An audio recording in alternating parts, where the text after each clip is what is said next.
Hello everyone. मैं अनुराधा कश्यप। आज मैं आपके लिए फिर से एक और नया पॉडकास्ट लेकर के आई हूँ।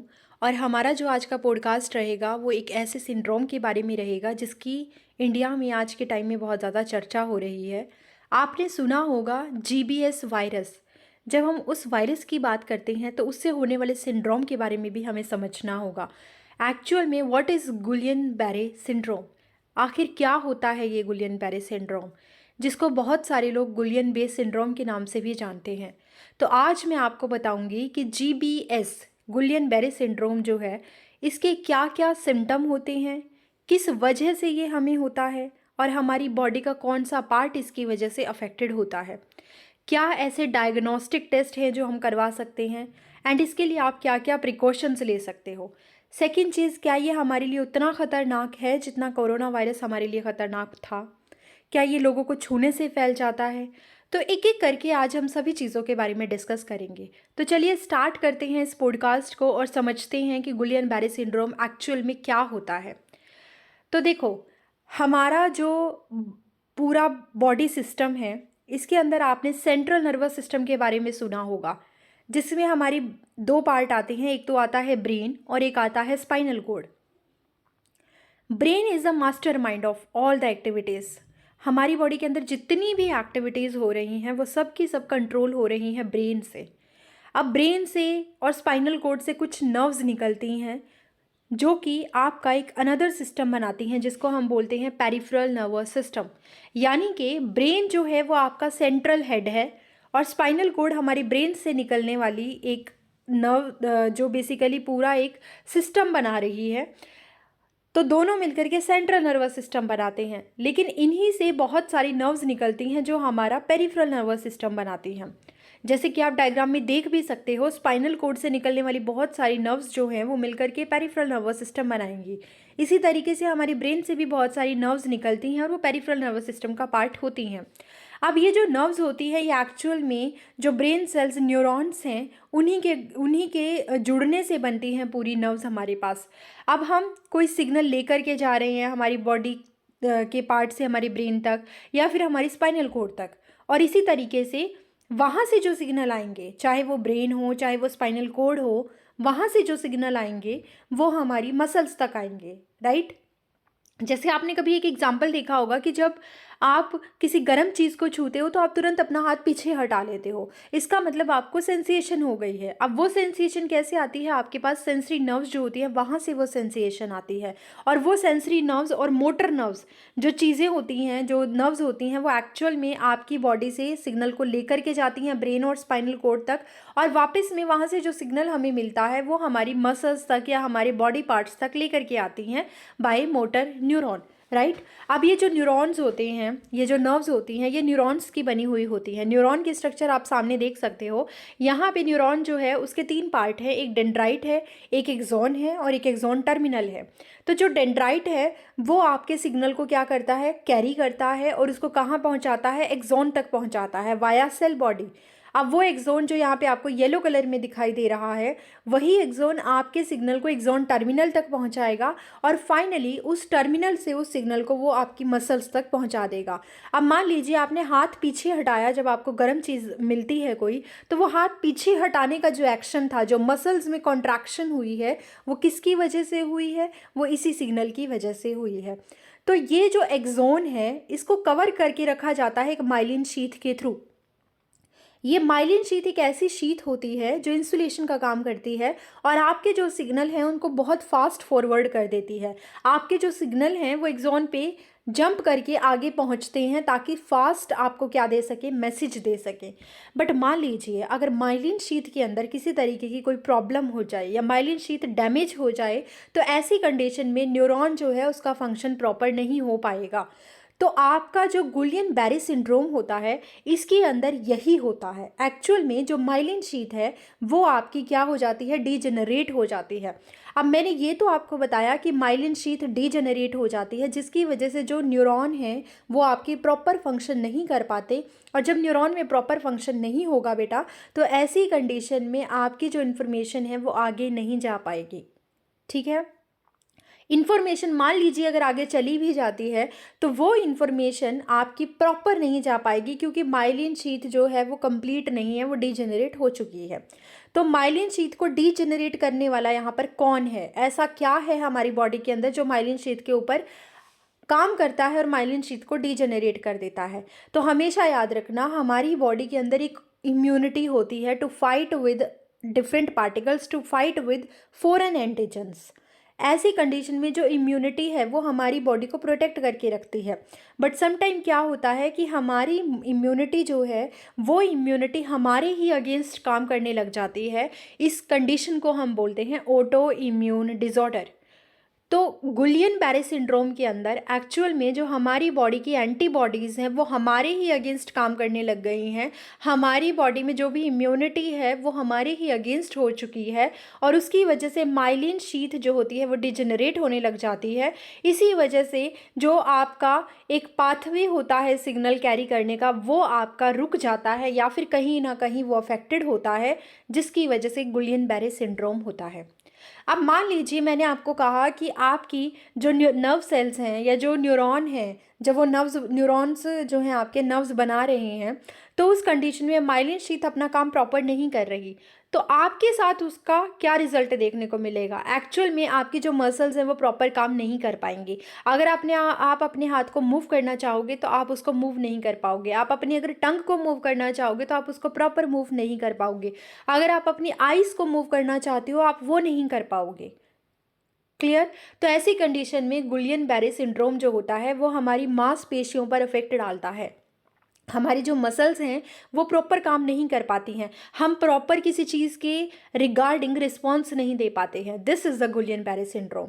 और हुआ क्यों है, basically it is a autoimmune disorder, यानी जब हमारी इम्यूनिटी हमारे ही अगेंस्ट काम करना शुरू कर देती है तो गुलियन बैरे सिंड्रोम हो सकता है।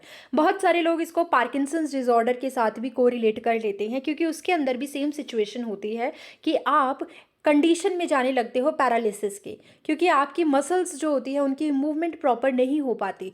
बट गुलियन बैरे सिंड्रोम जो है उसको कहीं ना कहीं हम पार्किंसन डिसऑर्डर के साथ हल्का जो है मैच कर सकते हैं। इसलिए बहुत टाइम तक तो ये समझ नहीं आता कि जो पर्सन है उसको गुलियन बैरे सिंड्रोम है या फिर पार्किंसन डिसऑर्डर है। तो आई होप ये समझ में आया होगा आपको कि बेसिकली हमारी बॉडी का कौन सा पार्ट इससे अफेक्टेड होता है। तो चलिए अभी देखते हैं कि गुलियन बैरे सिंड्रोम के बारे में और क्या क्या चीज़ें हमें जाननी चाहिए। तो it is a autoimmune disorder, जहाँ पर हमारी बॉडी का इम्यून सिस्टम हमारे ही अगेंस्ट अटैक करने लग जाता है, और ख़ासकर जो पेरिफेरल नर्वस सिस्टम है वो ज़्यादा अफेक्टेड होता है। तो जो क्रेनियल नर्व्स हैं, जो ब्रेन से नर्व्स निकल रही हैं या जो स्पाइनल कोड से नर्व्स निकल रही हैं, वो ज़्यादा अफेक्टेड होती हैं, और उनकी वजह से जो हमारे स्केलेटल मसल्स हैं वो प्रॉपर काम नहीं कर पाती हैं। तो इसीलिए गुलियन बैरे सिंड्रोम हमारे लिए ख़तरनाक जो है वो साबित होता है। अब यहाँ पे माइलिन शीथ डिजेनरेट हो रही है नर्व्स की, तो डेफिनेट सी बात है कि हमारी जो मसल्स की मूवमेंट है वो प्रॉपर नहीं हो पाएगी। अब इसमें कॉम्प्लिकेशंस क्या क्या आती हैं। जब हम कॉम्प्लिकेशंस की बात करते हैं तो सबसे पहले हम इसमें पैरालिसिस जैसी कंडीशन देखना शुरू करते हैं। पैरालिसिस कंडीशन से पहले हमें महसूस होने लगता है कि हमारी बॉडी में क्या क्या चेंजेस हो रहे हैं। जब आपको गुलियन बैरे सिंड्रोम की कंडीशन फील होने लगती है तो उसमें सबसे पहले आपके पाँव के अंदर आपको टिंकलिंग जैसी कंडीशन फील होगी। ऐसा लगेगा कि जैसे आपका पाँव जो है उसमें कुछ चुभ रहा है, या ऐसे जिसे हम कई बार क्या बोल देते हैं कि नॉर्मल लैंग्वेज में कि हमारे हाथ सो गए हैं, हमारे पाँव सो गए हैं। तो आपको ऐसा फील होगा कि आपका जो लेग है, आपका जो पाँव है वो प्रॉपर वर्क नहीं कर रहा है, और धीरे धीरे वो जो आपकी सेंसेशन है वो आपकी सेंसेशन बढ़ती बढ़ती ऊपर तक चली जाएगी, और धीरे धीरे आपकी जो किडनी है उसकी वो प्रॉपर जो बेसिकली जो कॉन्ट्रैक्शन है उसको रोकना शुरू कर देंगे। जो लंग्स है, लंग्स में आपको पता है कि हमारी मसल्स होती हैं, जो रिब केज होता है वो मूव करता है अपवर्ड डाउनवर्ड, ये मूव करता है थोरेसिक कैविटी, जिसकी वजह से हम सांस ले पाते हैं। तो ऐसी कंडीशन आने लगेगी सिंड्रोम के अंदर जिसकी वजह से हम सांस प्रॉपर नहीं ले पाएंगे, क्योंकि हमारी जो मसल्स होंगी, जो थोरेसिक कैविटी है उसमें जो इंटरनल कोस्टल मसल्स हैं, जो एक्सटर्नल इंटरकोस्टल मसल्स हैं, वो क्या करेंगी, वो प्रॉपर कॉन्ट्रैक्ट और रिलैक्स नहीं कर पाएंगी। तो इसीलिए लंग्स अपना वॉल्यूम चेंज नहीं कर पाएगा और इसीलिए हम सांस भी नहीं ले पाएंगे। हार्ट जो होगा उसकी रिदमिक एक्टिविटी भी क्या हो जाएगी, डिस्टर्ब हो जाएगी। जो ब्रेन है उसकी एक्टिविटी भी डिस्टर्ब हो जाएगी, जो किडनी है उसकी एक्टिविटी भी डिस्टर्ब हो जाएगी। तो इसीलिए ये सिंड्रोम जो है हमारे लिए ख़तरनाक सिद्ध हो सकता है। तो ऐसी कंडीशन में कब हमें इसके सिम्टम आने शुरू होते हैं? एक्चुअल में जो आप स्टार्टिंग से लेकर के अगर आप 2 वीक्स तक आप इसको लेते हो तो हमें ऐसा लगता है कि ये कोई नॉर्मल पार्किंसन डिजीज़ के साथ आप इसको कोरिलेट कर सकते हो। तो इसीलिए डॉक्टर के पास जाकर के दिखाना ज़रूरी हो जाता है, क्योंकि अगर आप इसको आगे नहीं दिखाओगे तो ऐसी कंडीशन में सीवियर केसेस में डेथ तक भी हो सकती है। जैसा कि मैंने आपको बताया कि जो हमारा जीबीएस है, गुलियन बैरन सिंड्रोम है, ये क्या करता है, ये हमारे इम्यून सिस्टम को कमज़ोर कर देता है, इसीलिए हमारे लिए ख़तरनाक होता है। आप स्क्रीन पर देख भी सकते हो कि जो येलो कलर की माइलिन शीथ है, जो एक जोन जो पिंक कलर का दिखाया गया है, उसके सराउंडिंग में जो माइलिन शीथ है येलो कलर की, वो यहाँ पे डिजेनरेट हो गई है, जिसकी वजह से आपका जो ब्रेन है वो प्रॉपर फंक्शन नहीं कर पा रहा है, जो सिग्नल है उनको प्रॉपर कैरी नहीं कर पा रहा है। और ये क्यों डिजेनरेट हुई है? क्योंकि हमारी ही बॉडी की एंटीबॉडीज़ ने इनके अगेंस्ट काम करना शुरू कर दिया है। अब गुलियन बैरी सिंड्रोम के सबसे ज़्यादा सामान्य कारण क्या हो सकते हैं, ऐसा आज के टाइम में इंडिया के अंदर बहुत बोला जा रहा है। जैसे कि पुणे के अंदर अभी केसेस भी आए हैं कि ये जीबीएस वायरस की वजह से हो रहा है, बट इन एक्चुअलिटी ऐसा नहीं है कि गुलियन बैरी सिंड्रोम जो है उसके लिए सिर्फ और सिर्फ वायरस ही रिस्पॉन्सिबल है। एक्चुअल में इसके लिए कोई बैक्टीरिया भी रिस्पॉन्सिबल हो सकता है, या कोई चोट अगर आपको लगी है वो भी इसका एक कारण हो सकता है। कोई ऑपरेशन अभी हुआ है जिसकी वजह से आपकी माइलिन शीथ अफेक्टेड हुई है, तो वो भी इसका एक रीज़न हो सकता है। कॉम्पाइलोबैक्टर नाम का एक जो आपका एक संक्रमण है वो बहुत फैल रहा है, इसकी वजह से भी ये डिसऑर्डर होता है। तंत्रिकाओं में क्षति हो गई है, यानी कि आपकी जो नर्व्स हैं उनमें डैमेज हो गया है। जैसे मैंने अभी आपको डिटेल में बताया कि अगर माइलिन शीथ डैमेज हो जाती है तो आपकी जो नर्व्स हैं वो प्रॉपर काम नहीं कर पाती। एचआईवी वायरस भी इसके लिए एक इसका एक रीज़न हो सकता है, क्योंकि एचआईवी वायरस भी आपकी इम्यूनिटी को कमज़ोर कर देता है और ऑटो इम्यून डिसऑर्डर भी कहीं किसी हद तक स्टिमुलेट हो सकते हैं। तो दीज आर द रीज़न जिनकी वजह से हम सपोज करते हैं कि गुलियन बैरी सिंड्रोम हो सकता है, लेकिन ऐसा नहीं है कि ये एक फैलने वाली बीमारी है। सपोज कर लीजिए अगर किसी इंसान को गुलियन बैरी सिंड्रोम है तो उसकी बॉडी से अगर वो वायरस निकल के किसी और इंसान के अंदर जाता है तो ऐसा ज़रूरी नहीं है कि उसके अंदर भी वो अपना इफ़ेक्ट पूरा दिखाए। तो ये एक ऐसी बीमारी नहीं है जो फैलने वाली बीमारी हो, जो एक इंसान को छू कर दूसरे इंसान को फैल जाए, जैसे कि कोरोना वायरस था। ऐसी ये बीमारी नहीं है। इसके क्या क्या लक्षण हो सकते हैं? सबसे पहले जैसे बताया गया कि अगर आपको ये जीबीएस की प्रॉब्लम होती है तो उस कंडीशन में सबसे पहले इसका जो अफेक्ट है वो आपके पाँव के ऊपर देखा जाता है। तो इसीलिए आपको फील होगा कि आप सीढ़ियाँ प्रॉपर नहीं चढ़ पा रहे हो, आपको दर्द हो रहा है, आपको सीढ़ियाँ चढ़ने में कठिनाई हो रही है। पाँव और पीठ में आपके लगातार दर्द रहने लगता है, क्योंकि आपके लंग्स भी प्रॉपर काम नहीं कर रहे हैं। तो ऐसी कंडीशन में आपको सांस लेने में भी प्रॉब्लम आ सकती है, और हमेशा ऐसा फील होगा कि आपके हाथ में, आपके पाँव में जैसे कोई सुई डाल रहा हो, सुई चुभा रहा हो, ऐसा आपको दर्द फील होगा। तो ये सब यहाँ पे बात है कि गुलियन बैरी सिंड्रोम के अंदर आपको जो आपका हार्ट है वो प्रॉपर काम नहीं करेगा, उसकी वजह से दिल की धड़कन बढ़ सकती है। आपको आपकी किडनी प्रॉपर काम नहीं कर रही है तो आपको यूरिन पास आउट करने में प्रॉब्लम हो सकती है, बोलने में प्रॉब्लम हो सकती है क्योंकि आपकी टंग प्रॉपर काम नहीं करेगी। आँखों पर धुंधलापन छा सकता है क्योंकि आपकी आँखों की मूवमेंट प्रॉपर नहीं हो पाएगी। ये सब कुछ आपका पेरिफेरल न्यूरल जो सिस्टम है उसकी वजह से कंट्रोल होता है, आपकी मसल्स की मूवमेंट उसकी वजह से कंट्रोल होती है। इसीलिए अगर वो अफेक्टेड होगा तो आपकी ये सब चीज़ें भी अफेक्टेड होंगी। कुछ इस तरीके का आपको सिनेरियो दिखाई देता है जिस पर्सन को जीबीएस होता है।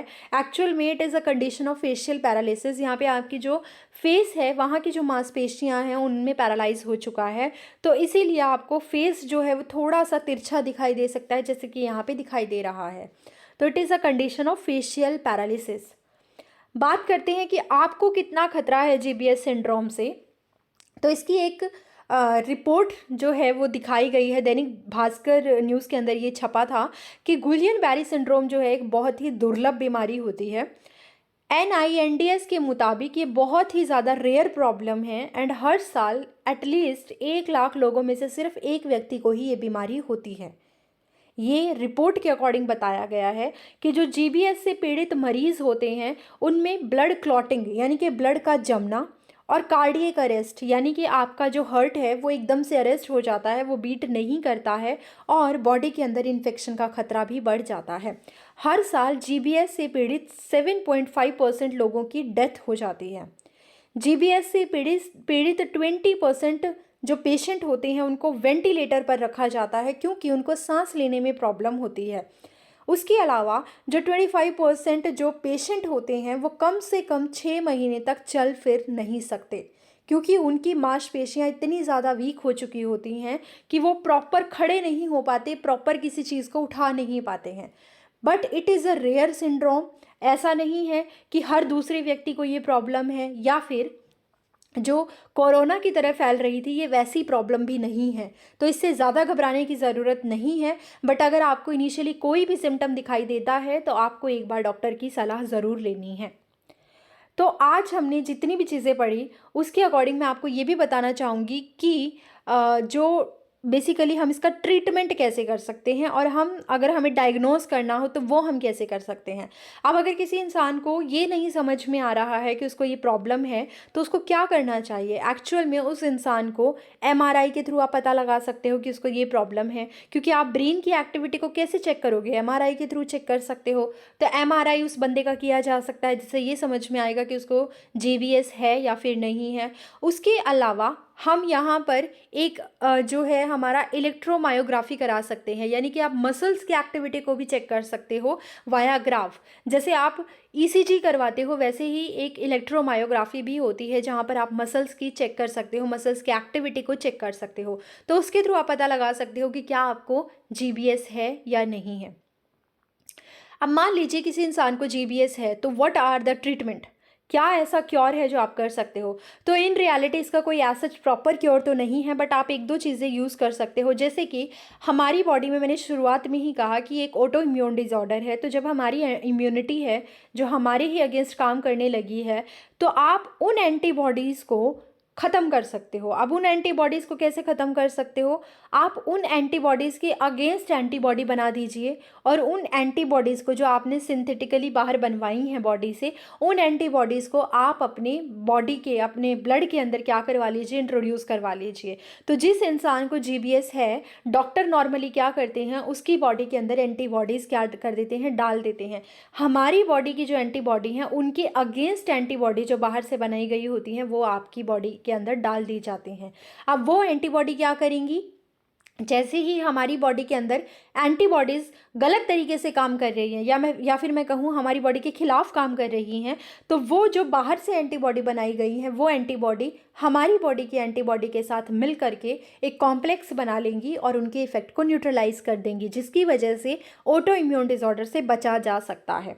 अब क्योंकि ये एक पहला पाथवे है, इसके अलावा आप दूसरा तरीका भी यूज़ कर सकते हो जिसमें हम प्लाज्मा को ट्रांसप्लांट कर सकते हैं। जैसे कि आपका जो ब्लड होता है उसके दो कंपोनेंट होते हैं, एक होता है आपका प्लाज्मा और एक होता है ब्लड की सेल्स, जिसके अंदर आप RBC के बारे में पढ़ते हो, WBC के बारे में पढ़ते हो, प्लेटलेट्स के बारे में पढ़ते हो। और उसके अलावा आपका एक येलोइश कलर का प्लाज्मा भी होता है जिसमें बहुत सारी प्रोटीन होती है, बहुत सारी एंटीबॉडीज़ होती हैं। तो जो हमारी बॉडी को प्रोटेक्ट कर रही हैं एंटीबॉडीज़ वो भी उसी प्लाज्मा के अंदर होती हैं। बट क्योंकि हमारी बॉडी की जो एंटीबॉडीज़ हैं जो हमारे ही खिलाफ हो गई हैं वो भी अब उस प्लाज्मा के अंदर हैं, तो अगर आपको उन एंटीबॉडीज़ को रिमूव करना है तो you can remove the plasma. अगर आपने प्लाज्मा थेरेपी करवा ली, प्लाज्मा को रिमूव कर दिया, तो आपने उन जो ख़राब एंटीबॉडीज़ हैं या जो हमारी बॉडी के अगेंस्ट काम कर रही हैं उन एंटीबॉडीज़ को आप अपनी बॉडी से रिमूव कर दोगे। तो ऐसी कंडीशन में क्या होगा, आप अपनी बॉडी को प्रोटेक्ट कर लोगे। But it is a very expensive cure, यानी कि इसके लिए आपको बहुत ज़्यादा पैसे देने पड़ेंगे, तो ये कोई इजी या नॉर्मल कंडीशन नहीं होगी उस टाइम पर ट्रीटमेंट की। तो it is a expensive treatment, right. तो इसीलिए गुलियन बेरी सिंड्रोम थोड़ा सा खतरनाक हमारे लिए हो जाता है। बट आप इसके सिम्टम जो हैं 1 वीक के अराउंड देख सकते हो, या ज़्यादा से ज़्यादा 2 वीक्स के अराउंड आपको सारे सिम्टम आसानी से समझ में आने लग जाते हैं। But again it is a very rare disorder, ऐसा नहीं है कि ये हर इंसान को हो रहा है। और इसका ट्रीटमेंट है, मतलब इस तरीके से है कि आप प्लाज्मा थेरेपी करा लीजिए, या फिर आप अपनी एंटीबॉडी, जो ख़राब एंटीबॉडीज़ हैं उनके अगेंस्ट एंटीबॉडीज़ बनवा करके अपने ब्लड के अंदर डलवा लीजिए। बट ये दोनों ही बहुत ही ज़्यादा कॉस्टली हो जाते हैं, इसीलिए थोड़ा सा यहाँ पे ख़तरा बढ़ जाता है। सिंड्रोम के लक्षण जो है वो मैं आपको बता चुकी हूँ। इसके अलावा हमने कुछ कारण भी इसके देखे हैं। तो सिर्फ GBS virus is not the single cause for Guillain Barre syndrome. यहाँ पे और भी ऐसे बहुत सारे कारण हैं जो आपको दिखाई दे रहे हैं। इनकी वजह से भी आपके न्यूरॉन में प्रॉब्लम आती है, उसकी माइलिन शीथ डिजेनरेट हो जाती है। तो आई होप अब इससे घबराने की ज़रूरत नहीं है।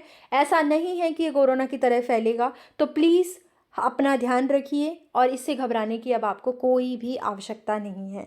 आई होप आपको मेरा पॉडकास्ट समझ में आया होगा। इसके थ्रू मैं सिर्फ एक नॉलेज देना चाह रही थी, आपको जनरल अवेयर करना चाह रही थी कि आपको छोटी सी चीज़ पर भी पैनिक करने की ज़रूरत नहीं है। जैसा कि अभी रिपोर्ट में लिखा भी था कि 1 लाख लोगों में से सिर्फ एक इंसान को इसके होने के चांसेस ज़्यादा होते हैं।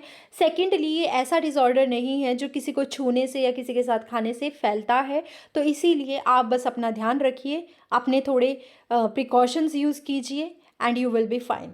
तो एक बार जिन जिन लोगों को गुलियन बेरी सिंड्रोम है वो जाकर के डॉक्टर की सलाह ज़रूर लें।